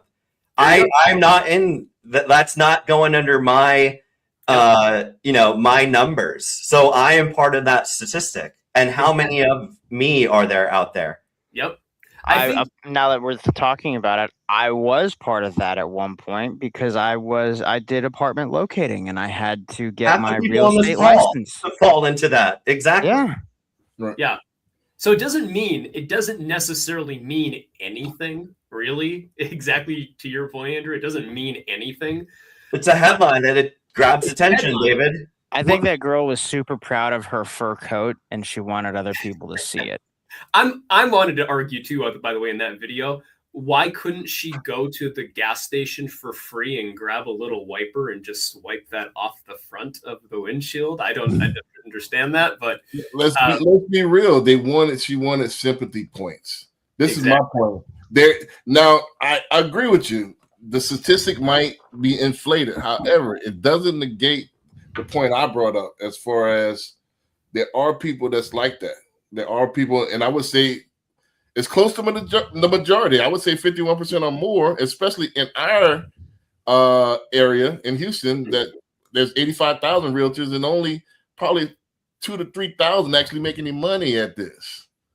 Yeah. You know, so those statistics are real. Most people let's be real, they get and I get the outliers. I get people that get the license. I'm one of them. I got my license just to refer because I'm a mortgage broker, but I got my license just to refer out, so I get 30% because I got tired of giving out, making other people rich and not getting anything. But anyway, I get it. However, the reason I brought the clip to there are people that don't take ownership of their business. Mm-hmm. And then, like Andrew said, they don't treat this as a business. They treat this as a lottery, or I don't know what they're treating it as. All of a sudden that deals supposed to fall out of the sky. Here's why this happens, in my opinion, you guys. Shows on HGTV made it a fantasy world of like, oh, I'm going to get rich by doing this. You know, whatever, that happens. Right. And perception, you guys. Like, you go to turn on YouTube, turn on Instagram, turn on Facebook, and write down 50 agents that you see driving Ferraris, going on vacation, and then be like, show me your P&L, David. And I guarantee it is not going to be that perceived value. Everyone's acting, right? This is all like a perception game that everyone's playing. The ones that are like that in real world aren't flashy. They're running their business like a business. They're not worried about running it instead of being flashy. Exactly. So I would assume or take a wager out that says, you give me a list of like 500 people that are super flashy, doing everything and eating at fancy restaurants all the time. Let's really peel back the onion on their business. And I guarantee it's not all it looks like on social media, just like everything else on social media. Right. Yep. I was thinking too, I think the reason why this is a stat that's shared, because I hear it perpetuated over and over in our world, is that 70+% of realtors have not sold a home in the last year. I hear it all the time. I think the main reason it's said is because those that are selling and are closing even one transaction, it makes those closing feel better about themselves and maybe justify their lack of closings, but still saying I'm better than the ones not closing. I'm kind of in that camp myself. My business is nowhere near where it was a few years ago. I used to be a top producer, top 1%. Now I'm not. And there's a little bit of imposter syndrome that I struggle with sometimes with that point, because I've moved companies 3 times. I'm trying to rebuild my team, rebuild my brand, rebuild my systems and my marketing. And it's taken me a hot second to do that. So there's a little bit of that embarrassment, I think. And because of that, it's like, well, 70% of others didn't close anything at all. So like, I'm way better at least because I closed, 1 or 2 or 5 or 10 or whatever the number is for you, like in your space. I can see how that can give you that elevated pride. It's pride, it elevated perception. Yeah, it's a coping mechanism. It's a coping mechanism, exactly. Right. Also, when you're what was I going to say at this point? I lost my train of thought. Well, I could agree with that. Like I said, most people compare this. Hey, at least I'm on the ground, but at least I'm not in the gutter. Yes. And it's a minimalistic standpoint and viewpoint. I get that. But however, that's why I put #deliberate. Most people don't live their lives deliberate. They don't do anything deliberate. They kind of see what's going on and then kind of reactionary. All right, I'm broke now. Maybe I need to sell a house. I had, did you think about this 6 months ago that, you might be broke after this money runs out? Like Andrew alluded to, I sold this one house. Then 5 months, now I got to work because I ran out of money. So It goes But- back to that accountability discussion we had too. Dunbar said, finds it very hard to believe if you put in effort that 70% of those in the industry couldn't sell a house. I mean, that's just like dialing 50 calls a day. It's sales. It's a numbers game. Yeah, So it's you just- put in the effort. Eventually, there's going to be something. Yeah. Once you know the level of effort of like 45.2 outbound calls gets me a deal, then it becomes that numbers game. But even if I today just started calling 50 to 100 people a day, I guarantee you I could close at least a deal a month by that. It's just like, yeah, there's no way you wouldn't be able to. But Dave, before you do that, let's be honest. Most people want to make more than a job that's working 40 hours, but they do not put 40 hours in their profession. Let's be all the way honest. They put 4 hours. You know, because most realtors don't answer the phone. Let's be all the way 100 honest. So if you put 4, how do you expect to make more than you Dunbar did? answered the phone whenever I would call him. Who? Dunbar was always good about answering the phone. Always.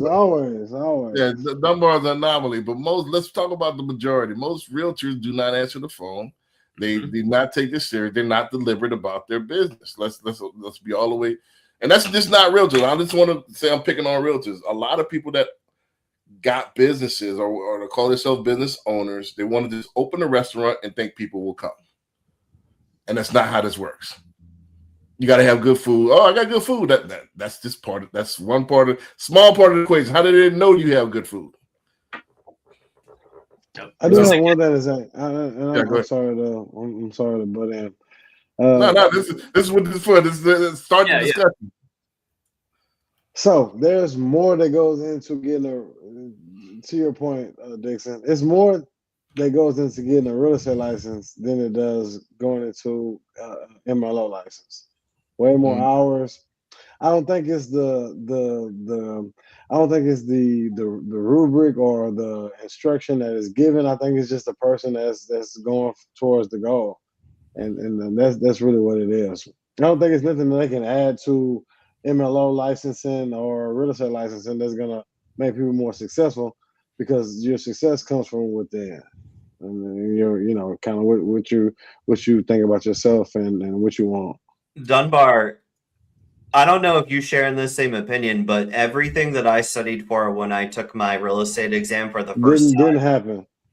Well, it didn't help me do anything on the back end of it. Like I studied and I knew that an acre was 29,000 whatever square feet, right? And then you go to a brokerage and they're like 43 point something. Yeah, and it was like nothing was applicable to my actual business. And then your brokerage just tells you go work your sphere and have conversations, but no one's actually like, here's how the business foundation principles should be set up. Get an LLC, get a bank account, and do the profit first or whatever it is, right? Here's how you look at a P&L. There's no like business fundamentals training out there. And that makes it incredibly difficult. So then by the time they actually get their license, go find a brokerage, and then just get told to lead gen, they're treading water. They're trying to keep their head afloat and just get that first revenue in the door.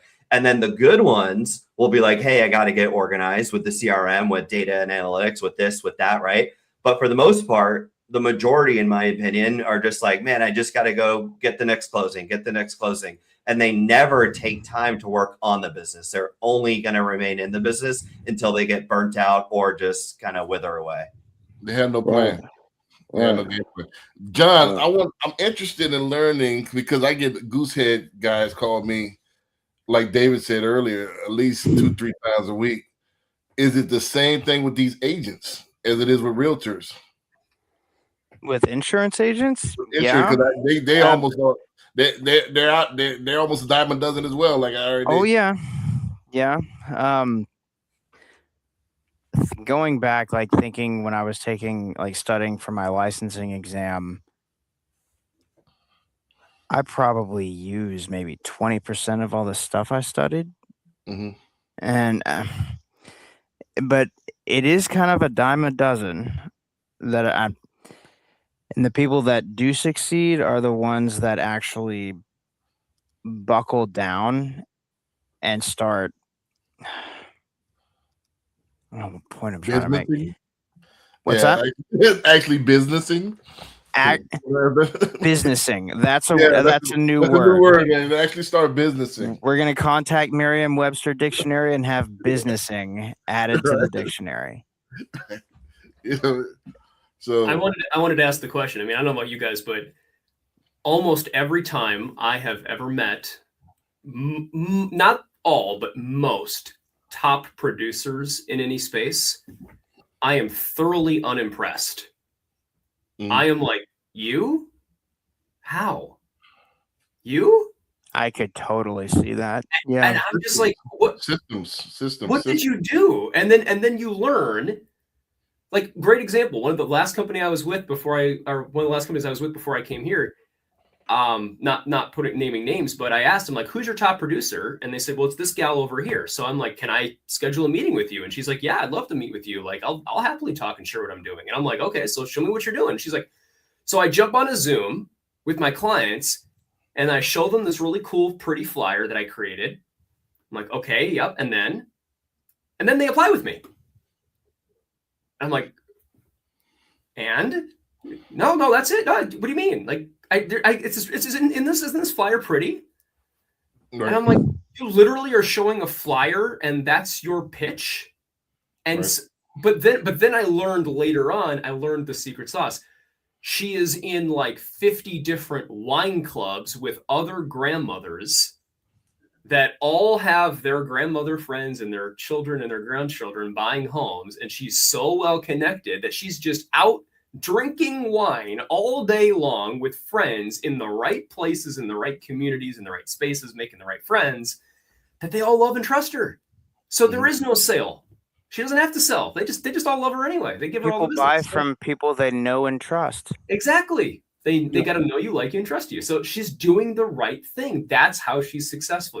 She's building relationships. And it's funny how that's how it goes. It has nothing to do with you as much as it does to do with your work ethic and what efforts you're putting in. And it might be different for each person. I know some people that go to open houses all the time, some that don't, some that go to every closing, some that don't, some that, do mailers, some that don't, cold calling, some that don't. And there are successful people in all spaces that do and don't do different things, but whatever they've done, if they're a top producer, they've mastered and really honed in on the stats. Like you said, Andrew, like they know their numbers. Like you make this many calls, will there be this many X, answers. And of those many answers, X will say maybe, and X will say yes from there if you do this. And after meeting 2, X will convert, and your numbers. Yeah. And well, they say everything works and nothing doesn't, right? Everything works, nothing doesn't. Yes. So whatever your system is, do it. But I think the problem, this is the disconnect. The people that's struggling, that don't close anything, they have no direction, no game plan. They have no system. They're not doing anything. And they expect stuff to come to them just because you're licensed or just because I have a shirt that says realtor on it. And that's not really a game plan, So you got to be deliberate on what you're doing. Whatever your game plan is, if it's calls, if it's dialing for dollars, if it's knocking doors, if it's social media, you got to actually do it, and you got to do it consistently. My mentor always said this: success is when you repeat victories over and over and over for a long period of time. That equals success. So you got to have these victories over the course of time. So yes, that was a small victory that she had. She got a closing. All right. Now what's your game plan to get the next one? Yep. And that game plan should have already been kicked off before that even happened. What you just said, David, of like knowing how to go from top of funnel, a little bit lower, mid of funnel, all the way down. Like, that's great to know, David, but to take it even a step further, if you know like how many interested leads you need to close the deal, you go reverse engineer it. And then you figure out, okay, like when I'll give you a stat from like 4 or 5 years ago. We got it down to 10.2 interested leads per closed deal. Mm-hmm. So we knew that if we wanted to close 100, for example, I would need 1,000, right? And then we knew where to go and look and say, well, where did our 500 come from over the last year or 2 or 3 or wherever, right? We looked back at real tactical, tangible data. And then we use that to plan, predict, and project what we are going to do in the next month, in the next quarter, simply by crazy thought, knowing the numbers and seeing what actually worked, but most importantly, what did not work. So we stopped wasting money and time and effort on the latter and concentrated on the stuff that did, to get to our 80-20 Pareto principle of like, okay, these are the top 5 lead sources. And now we know the numbers, so we could really easily kind of figure out what we wanted to do and how we wanted to do it with a real plan. And I think that's the big thing, Brandon, is like what you just said. There's no plan sometimes. It's just, oh, I'm going to work with David and close him. Oh, it closed, but where's the next David? Oh, crap. There is no next David. There's no pipeline. There's no database being nurtured. There is no next David, by the way. Right. The math don't lie. Yeah. Math doesn't lie. The math doesn't lie. And a lot of people don't use the data and statistics in their business. They kind of wing it, you know, and that's what it is, you know. So you got to get a plan. You got to get, and I would say Matt, and then sweat equity. Yeah. Matt, and rolling up your sleeves and doing it. I'll say this is probably a conversation for another time, but numbers don't lie, Brandon, on lead sources, but also on team members as well. So we actually collected quite a lot of information and data on people and knew their ROI. Like if I was paying David $5K and he's bringing back $20K a month, that's awesome. Like he's great. Right. And it took the emotion out of the decision making at the leadership level too. If a lead source wasn't producing, I wasn't emotionally attached to it. If John wasn't producing as an appointment setter, it wasn't me saying, hey, I don't like you, John, or I like you, so I'm going to keep paying you even though you're not bringing back money. I said, John, you're supposed to set 10 appointments a week. For the last 3 weeks, you have set 1 or 2. What is going on? So you're proactively getting in front of it instead of reacting at the end of the year saying, oh my God, I paid John $60K a year and he brought back 20. I had no clue. So you can do it with people too. And I think that's incredibly important. And then if you have to have hard decisions, it's not my discretion or my feeling, right? It's like black and white. The numbers are making the yeah. And if you set expectations properly on the front end and say, hey, David, this is how this works. If you don't meet this, then you're not going to be on the team for a very long time. So when that conversation comes, it's not Andrew, it's not Brandon saying, let's get David out. It's the numbers. Right. I love that. Let's get this last clip out the way because this is I'm going to slice this up. This might be 2 clips. We're going to pause it and then, but yeah, I was suggesting 2 or maybe even 3 if you look at those timestamps I sent you, Brandon. I don't know if we got time for 3, so I might just, yeah, because we're all, you know, I want to kind of get this wrapped up in the next 10 minutes or so. So this guy says a lot of what you just said, though, Andrew. So it's right. So that's kind of why I put this at the end. Is like, all right. Now we're going to solutions. All right, what are solutions? It's some of the common solutions in order for you to be #deliberate. All right, so let's go ahead and talk about this. Let's go ahead and run this next clip. All right, let me know when y'all can see the screen here. Got it. All right, cool. Salesman says nothing and only asks questions because there's nothing to disagree with. Mm-hmm. And fundamentally, they're going to believe way more of what they say than what you say. So you want them to say it, not you. And so you clarify whether they're there. C. It reminds me of spies. I've interviewed a couple of CIA spies now, and every single one of them, I was expecting some like incredible technique or whatever. They all say, no, we just spend 6 to 8 weeks in the back of the cab listening to the Iranian taxi driver to figure out what his son has a health issue that we can then leverage later to get him to turn against his country. So the first 8 weeks, you're just listening to him offload. And they're like, it's crazy how people will just offload if you let them. Yeah. Everyone wants to talk. Oh, 100%. So one is, clarify whether they're there. L is label them with a problem that you can solve. So it's like, okay, so it sounds like you were here, you responded to my ad, you DM me thing, or you whatever because of this reason. Is that right? Right. So you get confirmation on the problem, which is L. Then you O, which is overview past experiences or past pain. So it's like, what have you done so far to try and solve this? And this is important because motivation is the opposite of deprivation. So the more deprived someone is of something, the more motivated they are to solve it. And so like if you haven't eaten in an hour, you're probably not that motivated. If you haven't eaten in 2 days, you're very motivated. If you haven't slept in, a day or you're normal motivated. I guess that was a bad one. But if you haven't slept in 3 days, you'll be incredibly motivated to sleep. And so we want to find what they're deprived of and then try to increase that deprivation in the conversation, basically make them more aware of the deprivation, the things that they don't have, right? Then once we have, enough deprivation that's very clear, it's like, okay, this is what you're here. You agreed with, this is the problem that you want to solve. You've tried all these things and it hasn't worked for you. I can imagine how frustrating that would be. S, which is then you sell, right? You sell a vacation. All right. So that's the kind of meat. And I want to go on this like kind of first. Let me pause it right there. Let's, and I'll open it up and let's talk. The arts of persuasion. Robert Cialdini says this. One of the 6 principles of persuasion is people buy from who they like, trust, and believe. We talked about this earlier. And what's the number one subject that people like to talk about? Themselves. Yes. Themselves. Right. So as a salesperson, you need to find out about the customer. A lot of salespeople want to talk about me, what I've done. That a lot of times that's irrelevant. You got to be interested, not interesting. Interested, not interesting. And a lot of times when you start to get them talking, they will tell you how to sell them. They'll tell you exactly, all right, this is my problem. This is what I'm, like you said, this is what I'm deprived of. This is what, and I have a game plan on how to sell them. But a lot of you can get all that information just in a basic conversation during discovery.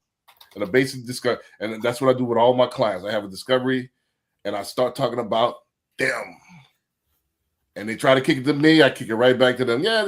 But hey, so let me ask you about this. And when they start to talking, all these endorphins are going, and they're feeling good. They're reliving their exaggeration in their life, and they're taking that feelings and transferring it to you. Now all of a sudden you're a good guy, and all I did was ask them questions about themselves and their kids and whatever else, and they're feeling good. That's how you sell. Not talking about, hey, I did this, I did this, I did this, I did this. Who cares? All that I.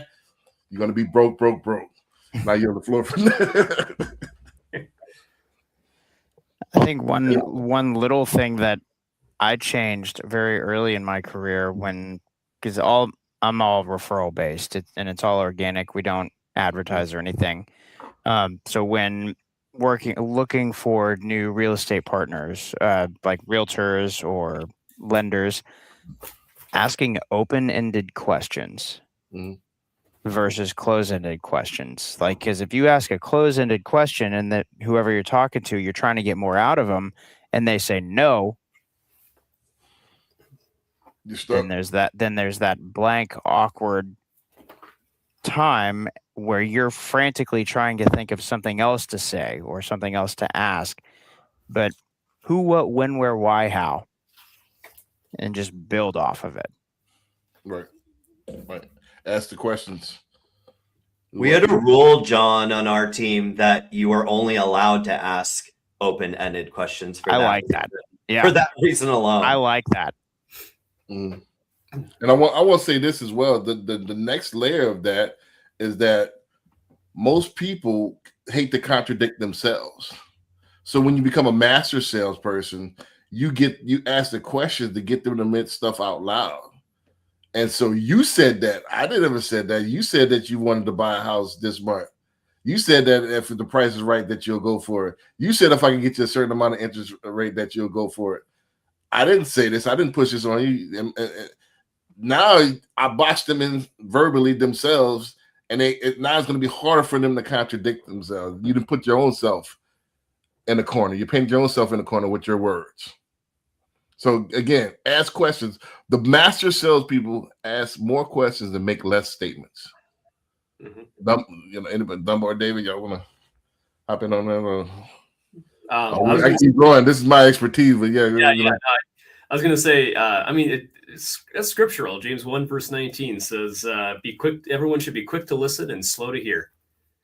Or sorry, quick to listen, slow to speak. Let me phrase it right. Quick to listen, slow to speak.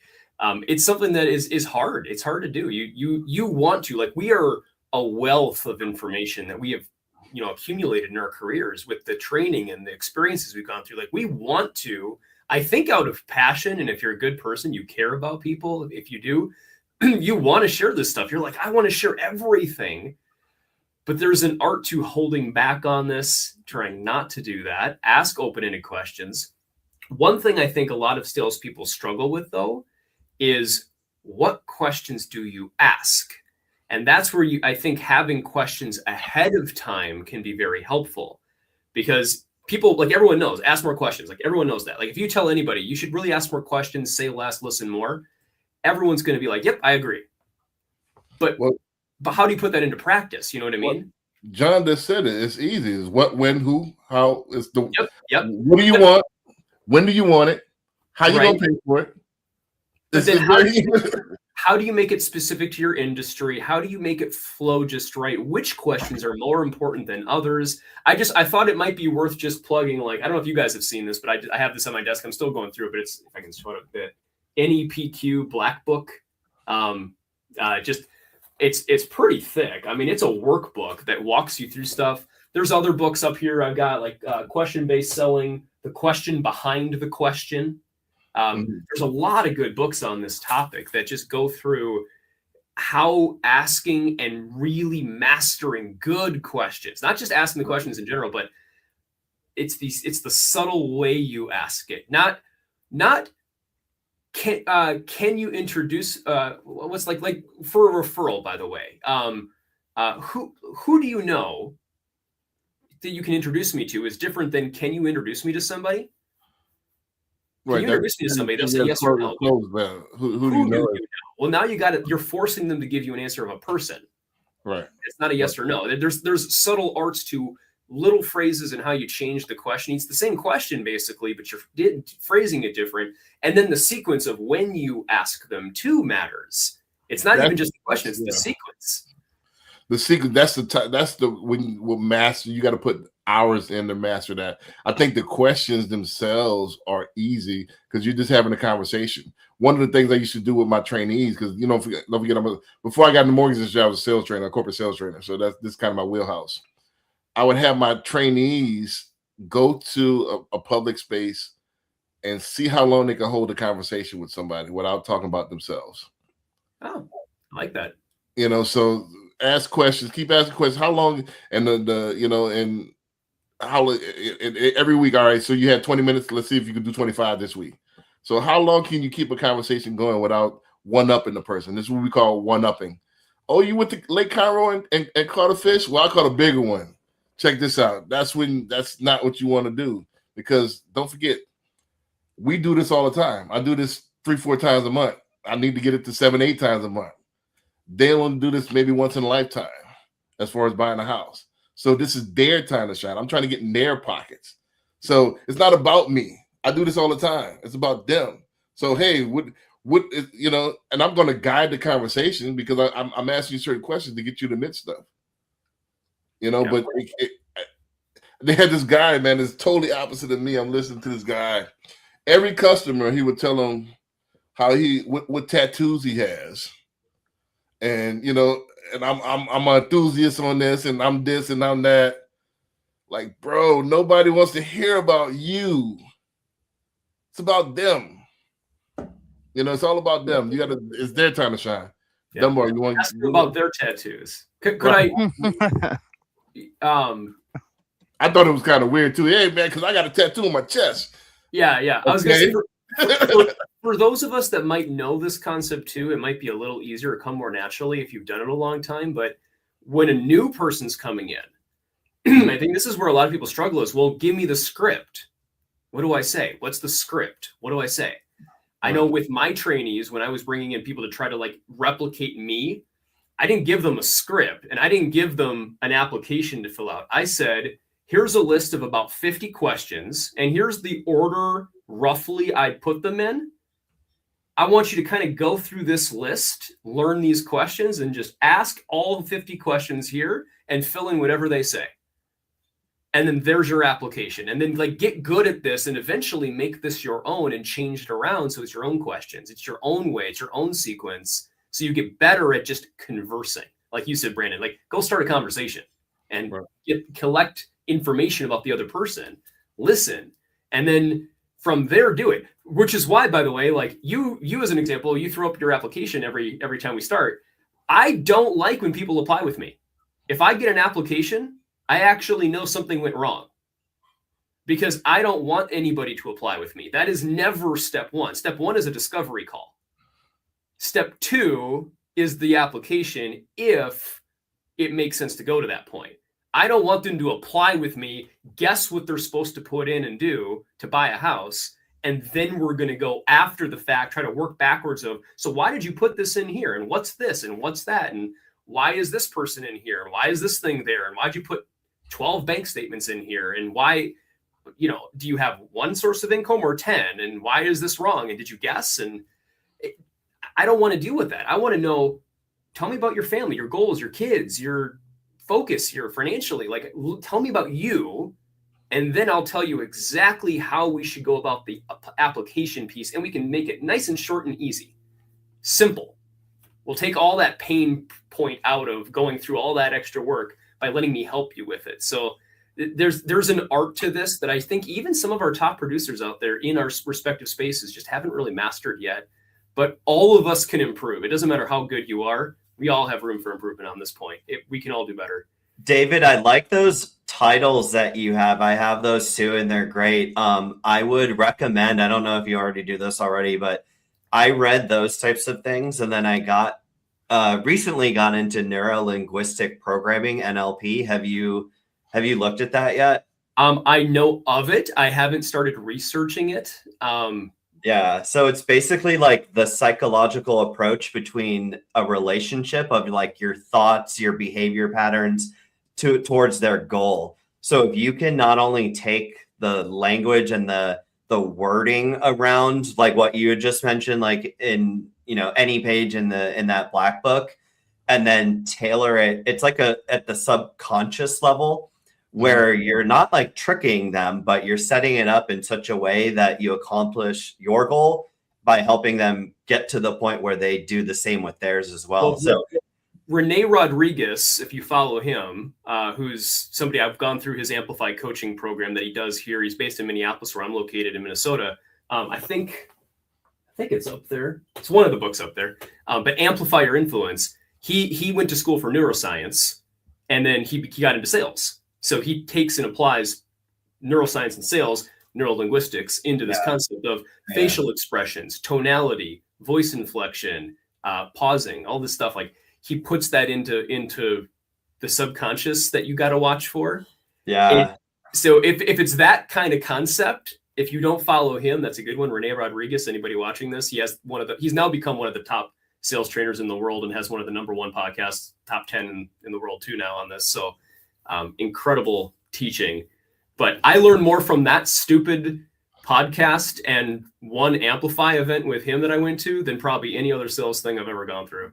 Yeah, man. There's also a really cool book, and then I'll stop talking about books, but it's called What Everybody is Thinking. And it's like some ex-FBI body language specialist. He was like the top dude at Quantico, train the trainers kind of person. And I'm now getting into in my bedroom, and I don't think I have actually started it yet. But I think that is a super interesting book too. So I'm getting into NLP and then body language because it's. I love it. We're gonna be best friends by the end of this, Andrew.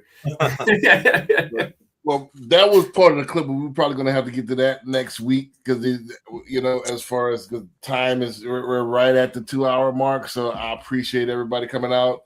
Dunbar, real quickly, since you didn't get a chance to react, you want to anything you want to add to that clip?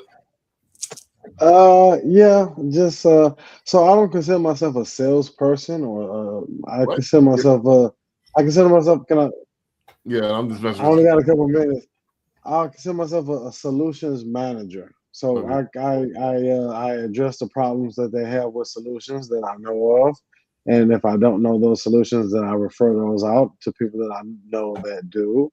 And I think when it comes down to knowing what to ask, I use it a lot in negotiation, because you want to have a win-win. Everybody wants a win-win. So if I know what's a win for you, if I know what's a win for my client and I know what's a win for the opposing side, then we can both come to those terms, and it's probably not that far away. So I use a lot of negotiation skills and with the questions I have, but as far as just getting taking new clients, I don't consider myself a salesperson. You come to me with a problem, I give you a solution. That's it. Y'all can. That's it for me. No. Right. Well, a good salesperson is a solution, actually, and then you actually give them solutions to problems they didn't know they had. You know, that's a master salesperson. Right. You know, so you didn't know that you needed this type of insurance because this could happen. Oh, I didn't know I needed it. That's why John's a master insurance salesperson. You know, agent. Right. He's an agent, whatever. Well, all comes down. We're salespeople and marketers. That's what we are. That's what we are. And then from there, I want to leave it. Y'all had any overarching comments or thoughts y'all want to leave before we wrap it up? Any overarching about the totality of the show? Any last thoughts? Don't be afraid to seek advice from someone that might know something more than you do. Right. That's good. That's good. Andrew Consultations are generally free. Right. So use them. Yeah. Andrew, you got a last thought on anything? If you don't already do it, learn how to hold yourself accountable and take responsibility. I think that was kind of an overarching thing for the first few videos that we watched. That is super important, because if you're not going to take that part serious, you won't last very long, whether you're a salesperson in real estate or insurance or whatever else you're doing. Going to be a difficult career road ahead if you can't hold yourself accountable. Right. Good. That's good. I like that. Dunbar, David, anyway. Yeah, just build up a good team of people that are insightful and knowledgeable about things that you aren't. It's kind of the double down on what Flower said. Right. I would say be intentional with your business. Don't just don't just assume. Be intentional with everything you're doing. Make sure you have a very clear path plan and you're always checking it. And then talk less, listen more. Talk less, listen more. We all can work on that better, myself included. It's just a really good fundamental thing to do. And the better you do it, the more money you make and the more people get helped along the way. Everybody wins. Right. So I would say last thought is to summarize is hashtag deliberate. Be deliberate with every day. Don't forget that every day is a battle and a blessing. And a battle, what are you fighting for? What are you fighting to do? We're designed to work. We're designed to better ourselves. We're designed to ascend and to awaken. And all right, I'm in this flower pot. Let me get to a bigger flower pot. Let me get to a bigger flower pot to eventually I'll grow all this stuff. So that's what we're here to do. So are you growing? Are you deliberate? Are you advancing? Are you where you want to be? Be honest with yourself. And Brandon, can I add one thing? Yeah. Start tracking everything that you do, because you cannot improve on what you do not measure. So even if it's a spreadsheet or a whiteboard behind you, start tracking it. Right. Track relentlessly. Harvard Business Review had an article that said if you want to lose weight, you need to weigh yourself every day. You know, so you got to take your measurements, look at your goals, see what you accomplish. I don't know why did I believe them, Brandon. Right. So it is what it is. This won't happen through osmosis. This has to happen through deliberate and intentional actions, you know, and if you want to be on the other side, the top 1%, which is our audience, it starts with the man in the mirror. With that, I want to thank Andrew Becker coming through at I am Andrew Becker on all social media. Please like and follow him. My guy, John, from Goosehead Insurance. You go to Goosehead Insurance / John Flowers. My co-host, David Young, Infinite Team. He's out in Minnesota. He's probably one of the most knowledgeable guys that I know as far as mortgages besides myself. And then my guy, Brandon Dunbar. He's out in Houston. If you need a realtor and you need to buy a home, he's the guy for you. And with that, we're going to say peace and see y'all next week.